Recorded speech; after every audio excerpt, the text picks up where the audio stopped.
Support comes from the St. Louis Public Library Foundation. During these challenging times, free access to digital resources is a necessity. You can help our community stay connected. Support your St. Louis Public Library at slpl.org. This is St. Louis on the Air from St. Louis Public Radio. I'm Elaine Cha. The St. Louis region is fragmented and has been for a long time. The divide between St. Louis City and County is an example, and so is the patchwork of nearly 90 municipalities in the county. Over the years, there have been several attempts to reunify, which have all been unsuccessful. Attempts at regional cooperation have yielded mixed results. The latest attempt at regional cooperation is coming from East-West Gateway. That's the organization that operates as the Bi-State Areas Council of Governments, and it's kicked off an initiative to create a common vision for the St. Louis region. East-West Gateway wants to build a regional alignment plan that it hopes will create a framework to help leaders from different sectors, like government, the arts, and nonprofits, work together. For the rest of the hour, we'll hear from Jim Wild, Executive Director of East-West Gateway. He talked with STLPR's economic development reporter Kayvon Mansouri about why this new effort is happening now. About 2 years ago, East-West Gateway took on the issue of violent crime in the region. And as a result, we came up with a plan to reduce violent crime. About a year ago, we took on the issue of homelessness and developed a plan for addressing that issue. And as a result of those two items, we started getting several requests for other issues in the region that people felt like needed to be addressed. Food insecurity, coordinated economic development effort, workforce development, the airport, and a whole host of other items. And so along with that, we happen to be studying economic vitality in transportation, and found through that effort and then through another effort that we were doing at the same time called Where We Stand, where it looks at the St. Louis region compared to the 49 other largest urban areas in the country, that we really are missing out in terms of creating a vision for the region and working collaboratively in a coordinated fashion on just about every issue we work on in St. Louis. We have several different economic development organizations. We have several different workforce organizations. We've got several institutions of higher learning that help support both of those efforts. And all of them do really good work, but sometimes it's not always aligned. And what happens is they've got their own mission and their own vision. And this isn't meant as any kind of condemnation of what they do. It's just they're working to the end goal of accomplishing what they were established for.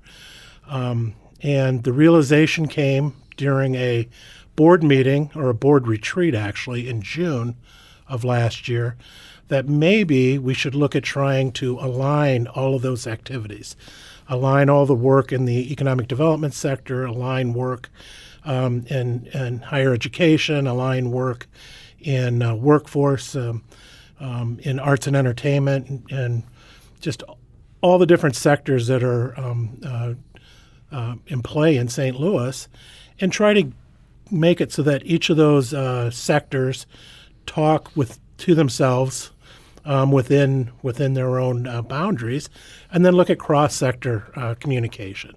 So how can each of those sectors support one another? And of course, how can those sectors accomplish what needs to be accomplished? So our board said that they wanted to take on that effort of creating a partnership for regional alignment, or a regional alignment plan for the region, and start the conversation. So in the 60 years that East-West Gateway has been around, we can't find where there's been any single effort to create a vision for what the St. Louis region should be. And so that's kind of the first step in this effort. The next step is to make sure that all of the sectors and citizens of the region have an opportunity to chime into what that vision should be and how the work that they are doing can contribute to that vision or can be enhanced by each other's work to accomplish that vision. Mm-hmm. You talked earlier about what we miss out on briefly. Can you kind of expand on that? Like, there's all these efforts throughout the region. I do get that a lot, where there's there's lots of different, community development, corporations, things like that, or what have you. Even when it comes to, I think, in arts and everything. Can you talk a little bit about what is lost when there's not sort of that through line for everyone to row in the same direction? I think is what you were saying earlier. Getting everybody in the same harbor, even so that all boats rise. I think there's a lot lost. I mean, if there are some real life examples that St. Louis has gone through that where we really lost out. For example, when they were looking at bringing a second headquarters for Amazon, and our effort to compete for that went from a single proposal that everybody agreed on to two, maybe three different proposals coming from the region. And what that did for Amazon is made it appear as though St. Louis just doesn't have their act together and don't have a common vision and a common goal for the region. So that's just one practical aspect. I know transportation funding several years ago, there was some discretionary funding we went after, and rather than everybody coming around a single project or a single issue, everybody kind of became fragmented and went off after their own. And what it did is didn't bring any money to St. Louis. Mm-hmm. So. Before we sort of move on to how the nuts and bolts of this might work, can you talk a little about, are there other places that have gone through a process like this that St. Louis might be able to model itself off of? Yeah. It's funny you say that because I'd mentioned Where We Stand earlier. And one of the things we did this year with our Where We Stand initiative, and that's been going for about 32 years now. We update it about every 4 years. Is this year we said, at the urging of some of our board members, what areas around the country are super successful, and what can we do, what can we glean from their experiences to bring back to St. Louis and try to move some sort of collaborative effort ahead. So Nashville, for example, has gone through this. Raleigh has gone through this. Kansas City, a neighbor just across the state, has gone through this.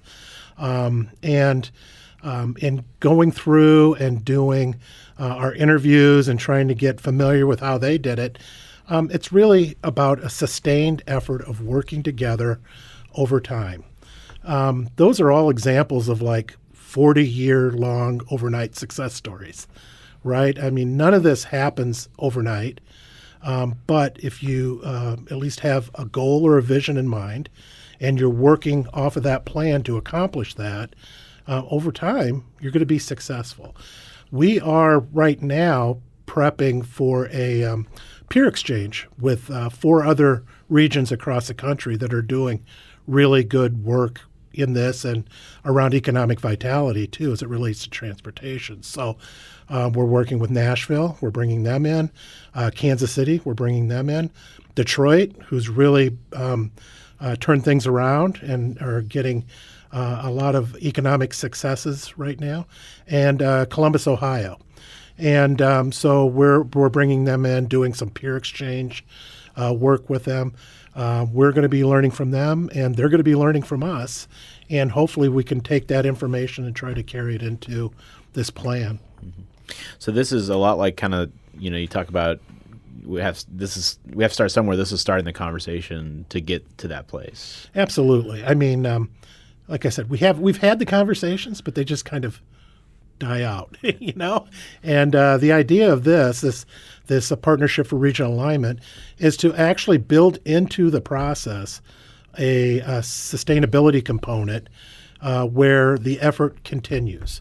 And it's not East-West Gateway carrying this on into infinity. It's all of the players having ownership in their piece of the work and carrying that through and establishing that, because long beyond the time that I'm here or other leaders in the region are here, we want to see this continue and make sure St. Louis is successful. Now, obviously, a lot of the leaders in the region are in some ways part of East-West Gateway. Is it already a conversation had with Mayor Spencer, Sam Page, people like that? Have those conversations already started on something like this? Yeah, so they were actually at that board workshop in June because they do make up our board. So our board is the 24 chief elected officials in the region. So the elected officials are aware of it. They're the ones that recommended it. They're the ones that said, move ahead and start doing this work. But we've been having conversations with Greater St. Louis Inc., who's actually contributing financially to the effort, the Regional Business Council, Economic Development Partnership of St. Louis City and St. Louis County, Explore St. Louis, just all kinds of different organizations across the region. We've been meeting recently with universities, higher education. So WashU, St. Louis University, University of Missouri St. Louis. We've got a meeting coming up with Southern Illinois University at Edwardsville, and then the community colleges also. So we've been, for the last 3 months or so, going out and talking to partners that are going to be part of this process. And they all seem really excited about the prospect of St. Louis coming up with a common vision and trying to work together. I want to talk to you a little about sort of like the nuts and bolts of this collaboration. As I had said earlier, will it take, do you feel, to sort of get things off the ground at the start, and then, and then we kind of move into long term of what that might look like. But for now, this request for proposal goes out. You find someone, and who would that be? I guess. I think it's going to have to be a team effort. We're going to have some national experts come in that have done this type of work, this visioning work. But we need to have some local members to the team to have an understanding of the lay of the land in St. Louis. To speed up that process in terms of this effort, for somebody to come in from outside of St. Louis and try to figure out who we are, it would be a pretty tremendous undertaking for some of them. So we're hoping to have the plan kicked off summer of this year. It'll be about an 18-month process. Initially, probably the first 6 months or so is just engaging all of our partners and citizens in the region to figure out what that vision's going to be. And then we'd be working towards those other milestones for the remainder of the year, or of the 18 months that we have scheduled. You talked about setbacks, and certainly, the St. Louis, as you said, recently has had some big ones. Mm-hmm. Do you see this as a way to sort of amplify those, those efforts to sort of get past those? We think about the May 16th tornado and so many things. We could go decades back, yes. Setbacks for the city. Do you see this as a way to sort of combine forces to get past some of these things? Yeah, I think so. I think also, resiliency really creates a successful person, or in this case, a successful region. If we can learn how to overcome those issues, I don't think there's any stopping St. Louis. I mean, just working together on the tornado, or when COVID hit, or, we can go back decades, like you said. Seems like every 3-4 years something pops up that just kind of derails us.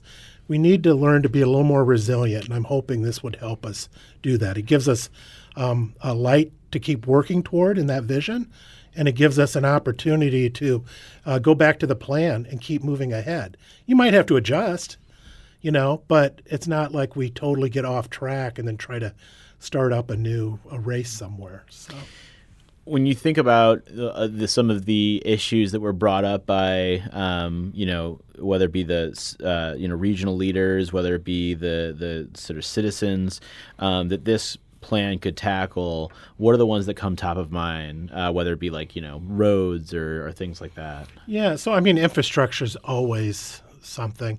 Greater St. Louis Inc. is going through a process right now where it's a really tremendous effort looking at big ideas. And they just closed, I believe it was Monday maybe, closed their solicitation for big ideas. And I'm really interested to see what comes out of that because they've reached out to individuals and companies and agencies in the region to figure out what we need. Everybody has their own opinion about what St. Louis needs to move ahead.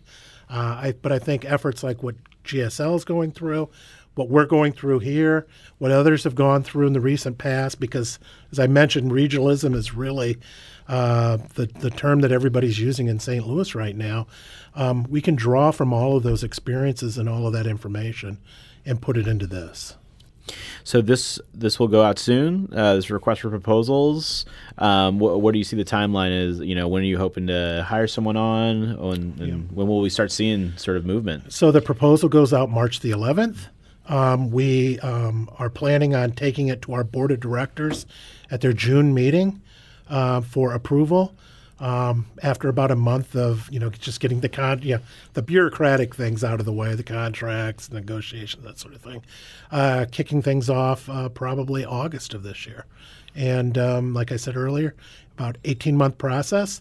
The first part of the process really being just communicating it to everyone in the region, working on that vision, working towards steps forward, and then hopefully by the end of 27, we'll have something really meaningful that the region can use to help start moving us ahead. That's Jim Wild, the executive director of East West Gateway, talking about the organization's efforts to launch a regional alignment plan. He spoke with STLPR economic development reporter Kayvon Mansouri. Today's episode was produced and recorded by Kayvon Mansouri. Audio editing by executive producer Alex Hoyer. Podcast design by Aaron Dorr. St. Louis on the Air is a production of St. Louis Public Radio. Understanding starts here. Do you find yourself regularly listening to episodes of St. Louis on the Air? Suggest us to a friend you think might enjoy our conversations. And leave us a review and rating on Apple Podcasts on the App Store. It's the simplest way to help people discover our show. Thanks. St. Louis Public Radio is a member-supported service of the University of Missouri St. Louis.